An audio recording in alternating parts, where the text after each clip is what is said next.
Aqua Pennsylvania insists some oily material discovered in the Shenango River over the weekend was not a second pollution spill into the waterway. But as 27 First News reporter Jerry Ricciuti tells us, workers are taking extra steps to make sure the river stays safe.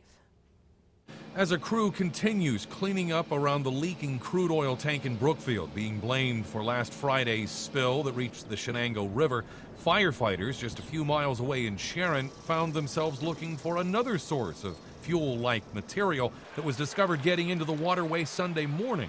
We put in soft booms to try to catch the product right as it came out of the culvert. Fire Chief Bob Fiska shared photos he took that day as the material was floating on the river not far from the intake at Aqua Pennsylvania's treatment facility. It was traveling down the river, and fortunately it was getting caught in the booms that were already in place for the spill that happened Friday.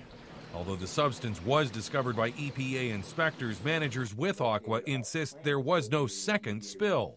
The reality is that has been coming out of that site for 2 decades. Willard tells me storm sewer lines leading up to the culvert serve a large part of the city, including an old industrial site, and runoff dissipates before it ever reaches the treatment plant, insisting the water is safe.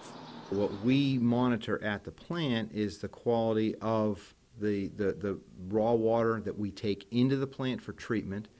We monitor that closely and constantly.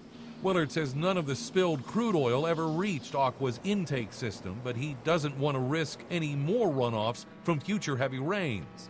The protective booms that we have on the river at our intake will remain in place for the foreseeable future. In the meantime, he's urging anyone using the river, especially for fishing or other recreation, to call 911 if they spot future spills. In Sharon, Jerry Ricciuti, WKBN 27 First News.